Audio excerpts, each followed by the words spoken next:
nga bitalo kitalo nnyo dya kitalo nnyo nnyini ddala naawe oli weno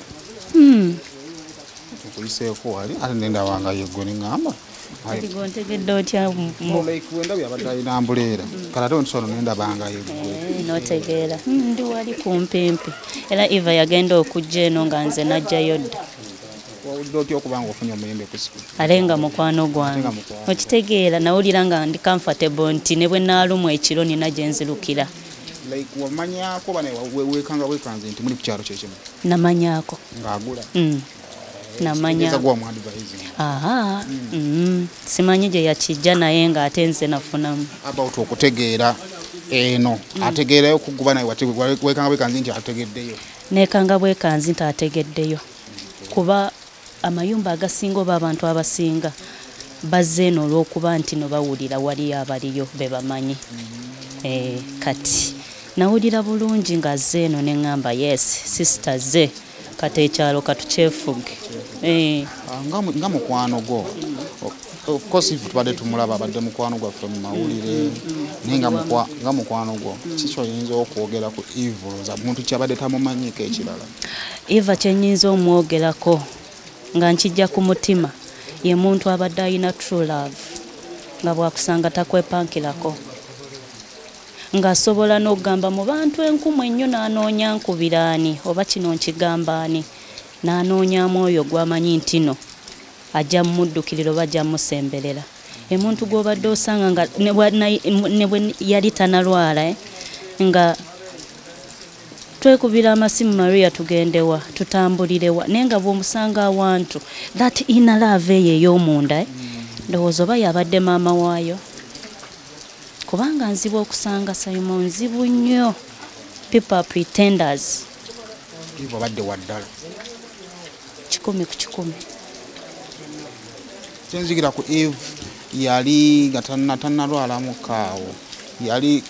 jokingly twasukanga muyita kimuli kya ku mikolo but in a lovely way nti buli mukolo gwabeerako najja n'awagira n'akubeererawo ng'abeerera ate nga musanyufu nga tazze kubanga nti ayagala maybe kwejjako kibadde kimuva munda muri mwennyini muye yazaalibwa nakyo teyakyambala bwambazi yazaalibwa nakyo kati n'akifulumya mu nkola gye yasangangamu abantu be basembadde okulaba ku Eva nasemba okwogera naye last Tuesday nensemba okumulaba Tuesday ey'emabega kweno kuba twali ffenna eri emutundwe ku federation twali ffenna naye okwogera twayogera ku last Tuesday amubuuza oli otya naŋŋamba gye ndi oli bulungi konze Eva badde mulwadde naye ng'omusanga ekiro ng'akola banange yatuuka nze kino ngenda kukyebaliza Katonda abadde mukazi mugumu nnyo yatuuka n'amanya ndwadde sikyalina kyakikolera essaawa yonna Katonda ayinza okumpita naye kankole wanampitira mbe nga nkoze buli kyenjagala bwebanga bwe bulamu obusembayo kankole nga buli sho omusangawo oba omuwa ssente oba tomuwa gwamanyi kikulu muwa akazindaalo yasigaza kukwata kazindaalo nga lyessanyu lye mwawuli omanyi microphone eno eyina engeri gyekuwagga nekwongera amaanyi ne bw'oba muyina ogamba olaba bakukiyalinga naawe noddamu kitegeera andi abantu bakiyalinze Eva Uganda ekiyalinze Eva mwebale nnyo afudde musanyufu olaba nze munda munze manyi nti ne waali kati musanyufu omwoyo gwe musanyufu alumiddwa nene basigala bamwaniriza mu bulumi abantu bakudduka ogwako ennyama abantu bakudduka ogwako eriiso n'osigaza toddamu kubalaba naye babadde bamwaniriza mu mbeera yonna gy'alimu oba mutono oba munene oba muddugavu oba ki nga bamwaniriza that love tebamugobyeko mukama tolinayo olunaku lwe yali agambyeko nti Mariam mbadde ngenzo no nankola ki tewali buli omu abadde ayaniriza Eva kuba naye yabaaniriza bamwagalirayo nga bwe yali kuba bamulabako kati mundabye kati mbwe nakogera munziruke. That love singa tusobola ogikipinga bannange era nze Eva mutwalanga kyakulabirako for sure abadde ne true love ne Mukama bwasazeewo tetulina kyakola. Last time nayogerako naye ng'ajja wano nga musanyufu nnyo nga at least maliriza amaka gange nnyo namuyambano yali akajja wano wabeerayo birthday kikyo kiwali oyogeddeko naye about okubeera nkati alina ekyota kyakwerabira. Ku birthday saasobola kubaawo kuba nali siriiwo naye yampita nankubira nangamba Maria nina birthday ate tuyingira nyumba mulundi gumu ne mugamba baba siriiwo naye nja kujja nga ne bwe biba biwedde nja kuyitawo era bwe byaggwa mu wiiki eyaddako nze nayitangawo wano n'essaawa 24 nga nze mbeera mpitawo kuba ewaka tebakuyita buyisi ojja buzi manye n'okutema shortcut n'empita eyo nga njagala kutambula ng'agenda okunsanga ku mulyango aŋŋamba ye gwe oba olambula kikonze mataka g'abantu ne tusekamu ne tunyumyamu ne kigwa abadde so lovely. Olowooza abayimbi naffe ababagoberera kiki ebiyinza okuyigira mu bulamu bwa Eve? Bulamu bwa Eva walayi tewaliiwo kinene kigenda kusinga love abantu gye mulaze Eva tewali kigenda kusinga mwamwaniriza si ye muntu nti ayina hiiti ennene mega hiiti naye mwayagala Eva ate n'akisiima ekyo ekintu si kitono ate si kwegamba kizibu nnyo okufuna naye nga ffe yagenda okuba ekyokulabirako that inner love tulina okuyigirako like tetugoba bantu baffe tetubeesamba ne baba balumiddwa batya naye waliwo abamu bamba babitandika nga bo bakwegobako naye bamala okwetereza tubasembeza ne bakomawo kuba be baffe ne bw'oba okoze olinga akatiko kakagundi kakabiri ti yeewuwo. Nina ekintu kyembadde njagalanga ku Eve nga amala okuyimba oluyimba nga olumunagamu bali kunzijanjaba naabwe nkoze ebbina abadde so funny abadde so free abadde so lovely okay obulamu bwa Eve nendoza we are here to celebrate her life. I think gyali teyandye kwagadde kulaba nga tukaala kubanga Katonda amutuwadde for almost emyaka giringa enanga mulwadde tulowooza anyumiddwa ate mwebale nnyo media houses zonna mwebale ba presenters mwenna mwebale kulaga Eva Love she's happy yonna gyali kale tukyagenda maaso kubanga tufuna abantu wano twagala tufuneko mutabani we ate later tujja kuba tubawa updates endala nga wezijja kuba nga zitambula naye nga tukyaliwo wano ebujuuko abantu we bakuŋŋaanidde lwakuba ndowooza enkuba ekuttemu ku bantu naye I believe later on nga emaze okukya bajja komo but ebiseera ebisinga bagamba nti enkuba eno kaba kabonero k'abantu bakisa so tugendagenda mu maaso tobaawo kitalo ekyamaama kitalo nnyo ddala atulabe eyo bigambo mama mwasembye kubeera ddi nga mwogera ne maama mami mbadde nayo paka wasse omukka gwe ogusembye ogwenkomekera abadde mulwadde nti yatabuseemuko okwawukana ku mbeera bw'abadde mabegaawo oba kyazze buzi sadeni omulwadde w'ensigo ateekeddwa okukola dialysis emirundi 2 mu wiiki so yesterday was one of those days we tugenda ku dialysis ne tugendayo ku Sunday ne ku Lwokusatu ekiro kati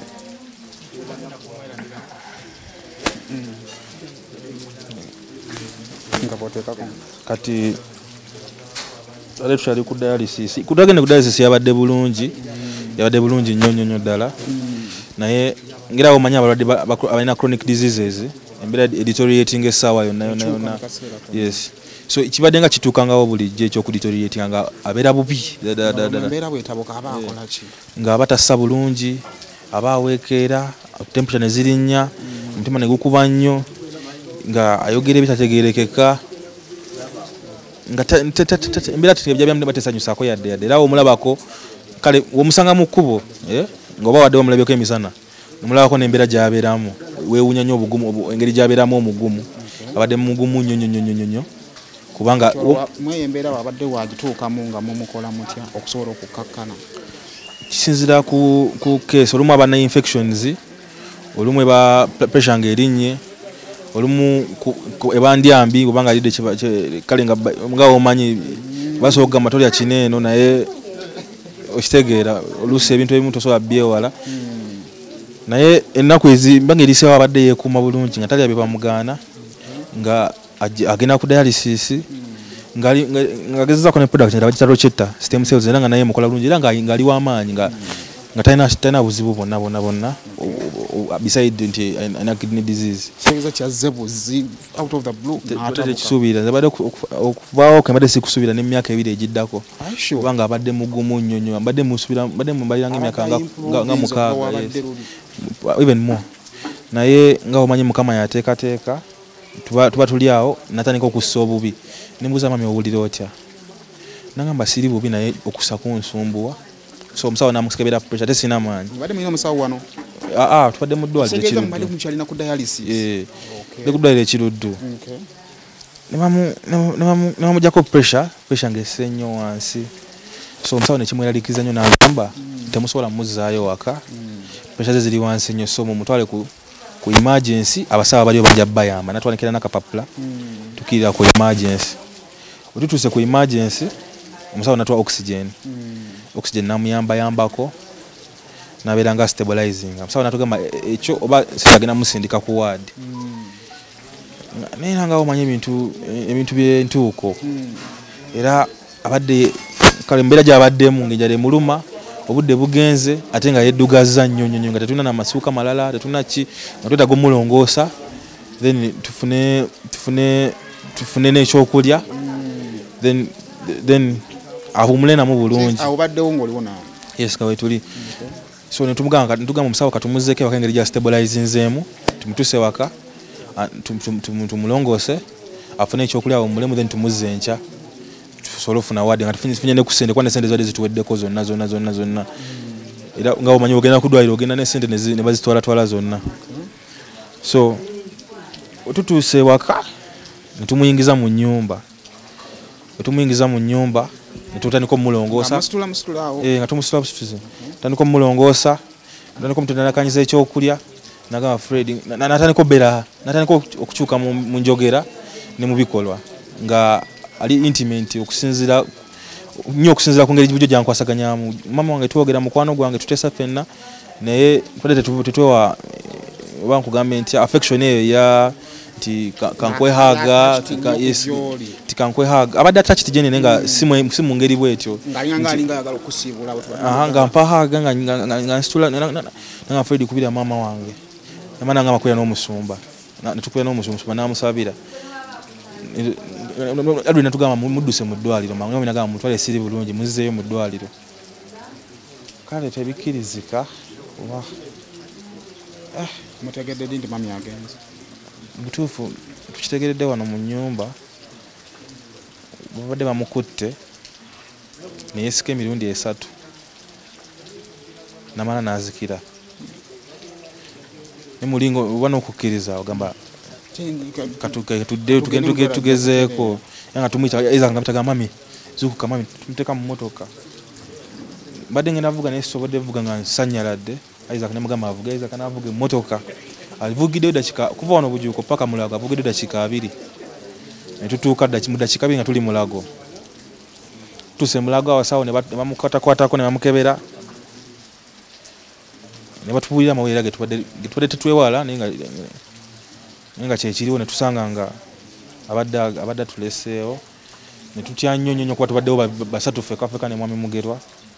netuvuga emmotoka netumutwala kuba batugamba either bamuteeka mu mochare ate nga tafiidde mu ddwaliro yaabwe expenses ziba z'amaanyi oba sekyo netumutwala so netumuteeka mu motoka netumutwala ewaka watata wange Enyanama watandikidde tuyamba muzeeyi wange paka wano wetutuuse kamboze bigambo ki byogamba nti kino kyekigamba amakyasembeyo okuŋŋamba olufu nsinza okundaba nga mpita ayisa bwisi manya gange nama Fred nankwata nanyweza nnyo nanga Fred tuddeyo mu ddwaliro kyotayinza kwerabirako biki kyoyinza okugamba nti kino kiyinza okulwawo okumva ku mutima about maama biyinza oba bingi nnyo maama of course maama aba maama butuufu sobola kuhighlightinga kintu kuba kiraga nti kino kyokka kuba abadde generous nnyo abadde kind ate nga abadde mukyala mukozi nga yeewaayo nga wagamba nti Fred ngenda kugulira kino nga wakiri afane nga akikufunidde neera kyovalaba kyensinga omwebaza nti ne mu mbeera gye yalimu yafuba olaba nti abaako ne kyeyestitulirawo ku lwa mutabani we amulekereyo entandikwa kanjita entandikwa ew'okutandikira era si kintu kyangu kintu kyanjawulo nnyo era nkimwebaliza ddala abazadde abasinga abazadde abamu baleka abaana baabwe namugamba genda weeyiye nga nange wenakola ki weneeyiye nagamba nze nkuwereredde paka wootuuse genda weeyiye naye nga omanye ensi engeri gyekyuseemu si byangu yadde sources of income nyingi zeeyongerako naye era n'emirimu era gyoyongera okugula ate nze siri qualified nnyo era naye abadde akimanyi ng'afuba okulaba nti nfuna engeri gye nesustainingamu era ndoza kimuluma nnyo okuva mu nsi nga olaba abadde abagowaako nga tabituukirizza neera nebaza Katonda asobodde okutubeezaawo nze naye kuba yeye tubadde kimu atubadde tubeezaawo emyaka gy'abadde emirwadde gyonna emyaka tubadde tugenda kumpi mu 5 nebaza nnyo Abannayuganda okutubeererawo mu buli mbeera kuba Abannayuganda batubeereddewo nnyo nti bwe tubadde nga tugenda nti oba bbaala oba bandi oba kivulu oba office oba ki oba ne mutuba mu parking nga bamuwa support bamuwa financial support wajja abadde asinga okwetaaga mu mbeera gy'abaddemu yatwebaliza ddala era tusaba Mukama Katonda amuwe ekimu ekyolubeerera ekitangala ekyolubeerera kimwakirira nga tumaliriza bwe nali njogera ne mami about this project ngagamba ndi musanyufu at least mutabani wange nfunye wengenda omuleka mu bye mwayogerangako about okufuna ewaka kikyo tayinza kwerabira kuba yali musanyufu nnyo about okufuna wano waka watusanyusa nnyo nze wansanyusa nnyo naye wamusanyusa nnyo kubanga yatuba okutuukawo kuba yalinako ennyumba ekitende nga gizimbye bulungi ngetewedde bulungi era ngaina ebibulako naye ngaera approaching completion so ennyumba n'agitunda ku lw'obulwadde nangamba mutabani ennyumba tegizikaawo naye Mukama namusobozesa okwegattagatta n'okwekuŋŋaanya n'Abannayuganda okutukwatirako n'emikwano gye ne famire ye nasobola okusitula ennyumba eno ono mu bujuuko era So far, do you have any program or what exact program? So far, standing program eri kisabaza. Tema official ina josinzira okubanga atotulaba subscribing ku mukutu guno okusobola okubanga atofuna videos ezifaanaganako bweziti. Yonna gy'owangaira mu bitundu by'ensi tukubuuzaako. Yakuba Katonya Lawrence nga bayinza okulagaalagako awo naye nga embeera ya kiyongobero wano we tuli mu maka g'omuyimbi Even Love wano e Bujuuko era nga amakya g'olunaku olwaleero amawulire g'okufa kwe gabuutikidde emitimbagano egy'enjawulo era nga wano we tuli abantu ab'enjawulo ab'emikwano ba-neighbors abawagizi be batandise okuba nga batuuka okusobola okubeera nga ate bawulira omulanga tugenda kuba of course tunyumyamukko n'abantu ab'enjawulo bagenda mu maaso okubeera nga ate batuuka okwongera okubeera nga tutegeera program eya buli kimu nga bwe kigenda okubeera then maybe n'okutubuulira buli kimu nga bwe kirina okubeera so abayinza okwagala okubeera nga ate mujja mulumbe okwongera okumanya engeri gye musobola okujjamu then n'abayinza okuba nga mwagala okuba nga muwa amabugo namwe engeri gye musobola okuba nga mukikola musongera kuba nga ate enyumyamu n'abantu wano but ate tubadde interrupted mukko n'akakuba akagenda mu maaso but of course wano waliwo abantu bendabirabyeko abakulu nga bitalo tawaana sebo jebaleko sebo kale sebo sebo naawe jeeko ogera naawe oyogera n'enkata Emmanuel oli mutuuze kuno kwennyini wano wetuli omuntu atulaba nga tumubuulira bano bayitawo batya Nalubugo tuba tukyali mu buloba oli mu district ya Mpigi Gombola ye Muduma Mawokota North omutuuze abadde akyali mupya myezi nga mukaaga yawangadde wano akaseera kawangadde wano gwe nga mutuuze munne kiki oyinza omwogerako siina mbeera mbi gyesobola kugamba nti abadde mutuuze mulungi kuba tubadde tukalagana naye nga tetumwinaako buzibu talina mbeera mbi muntu wa kisa kyawulikika kitya nga mufunye omuyimbi ng'omutuuze wano nga muyimbi w'amaanyi tetweyongeramu kyali kimu nti ekyamazima abantu babadde bajja omulambula badde balina ettaffaali lye bongera ku kitundu kekizaamu amaanyi omukulu njogera nange Seruga Emmanuel oli wakuno ndi webujuuko awo oli webujuuko obadde mukwano wa Makamu yesebo biki byayinza okwogerako Eve nga gwe omutuuze wakuno Eve adde mutuuze mulungi talina buzibu bwonna ne waba atiiseeko wali ewaffe ebujuuko asendabirwamu n'atuubirako kajjambo nga ffe ababodaboda ku stage amawulire g'okufa gwagafunye ddi ngafunye leero ku makya ssaawa 2 ne baŋŋamba Eve afudde era kwe kujja okulaba kyekiriwo kale kyekyo nno kye tuliko omuntu ajja no gwe ngoli wa booda njagala oyinza olagira omuntu ava e Kampala oyinza mulagira otya mu bwangu banyinza mugamba nti aviiremu ebujuuko ku stage kukidde Katende afune booda zimuleete Nalubugo kale ndowooza ekyo sebo gye bali kale sebo nabijja njogera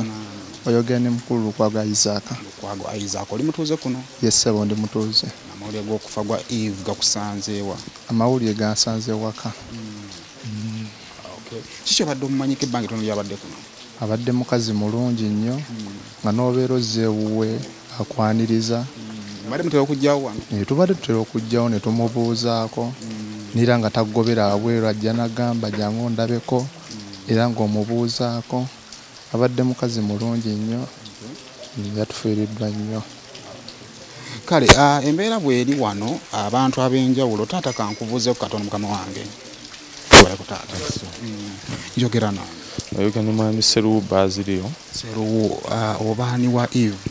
olwamba Eve sibadde sibubi kubanga abadde mukama wange namusimidde n'oluzaawe mabegako awo badde nze ndi waakuno oli waakuno naye akwatagana mu byamirimu akabanga k'omukozi k'okoleddeko naye omanyi abayimbi buli omu alina byabalowoozaako ebyenjawulo gwe ebbanga lyomusisinkanyeko kyanjawulo ki kyomulabyeko omuntu w'abantu nnyo kubanga ayagaliza nnyo abantu kubanga n'oba olina kintu kyonna kyayagala okugamba nti ne bamuyambako oba asobola okugamba nti tutetenkanyeko kino na kino naye nga muntu ye bw'abantu sembadde okwogerako naye ku Saturday nekoosa eggulo mwasembeyo nga mwogera ku kimu ababiri bami kubanga emmotoka yabadde wano ng'eganye okwaka n'atumya batule gona ogimuleetera ne batumya omuntu n'agimuleetera bange mwayogedde ebigambo ekyokuleka ebyobuntu muyinza olina ebigambo byojjukira byogamba ti kyakuba nadde ndi bize nnyo nga tulwa mu kattanuula amawulire g'okufa kuli okusanze nga tegedde ku makya kubanga eggulo kubanga buli lwasana abeera alina okugendako mu ddwaliro ate nze ebyensanziwako nabitegeredde ku ssimu ebijjidde kale yembeera mwe tukyali wano abantu bakyagenda mu maaso okubeera nga ate bajja mu maka muno tugendagenda maaso nga tufuna abantu ab'enjawulo abayimbi banne ndabyeko ku maama we ndabyeko ku mutabani we n'ebifaanaganako bwebityo kakati genda kukwatamu katono nnyo ku Sema Official ate tugenda kukuwa ebirala nga bwe bigenda okuba nga ate bitambula tovaawo. Almutawa Enterprises Limited bano bakugu nnyo musonga za real estate zonna oyagala kutunda oba kugula ttaka wekwate Almutawa Enterprises Limited tulina ploti ez'enjawulo enteketeko bulungi ate nga ne bbeeyi yaazo esobokera ddala ensonga zonna ez'ettaka wamu n'okulikulaakulanya tuzikolako tugula sako n'okutunda amayumba era tusolooza n'abapangisa oba okulabirira ennyumba zo abakozi baffe bonna bakuguka era bakozesa mazima meereere tusangibwa ku Hoima Road Nasana Municipality Wakiso District Esimu 0757 oba 0705 tufuna ku WhatsApp plus 973623885 oyagala okwongera ku byenfuna yo tukuleetedde online business munna Uganda naawe awangalira mu nsezi enjawulo omukisa guguno okwekolera ku ssente ng'okolera wooli nga kiweetaga esimu yo oba kompyuta nga birina internet otandika okuyingiza ensimbe tuzze okuyamba gwe ayagala side income ayagala okukolera ewaka akweyo okukozesebwa naawe atalina mulimu tulina abagenda okuyambako okuyisa mitendera gyonna naawe otandikewo online business yo weenogere ku ssente tufune ku website yaffe eya www.jamimamirembe.com tukubire oba tufune ku WhatsApp eya +44 794 900M033 ku Facebook tuli mu linnya erya Jami Dimenta. Eno nene leero lwa nsonga nti nno era n'ekifo kya bbaala na restaurant so kiba kitegeeza abantu baba bangi nnyo okwawukana ne kuyawaka. Yes, kyobula bw'oliako ne tumugamba nti nno oyagala yaki alina kugamba njagala ya waka njagala ya bbaala yange oba njagala ya apartments zange kakati eno y'abantu bisatu so kupita ejja tuuka ekiseera ekole ki ejjule nga yeetaaga okugogolamu kati dhani omuntu okujja n'ajjamu amayinja kati aleeta buleesi lupiira ne lusonseko mu pipe eyo ne lunywamu amazzi ago kale nonya kuba nafa Aulia Holdings ngokozesa namba ez'essimu okusobola okubeera nga ate bakutera biodigester tank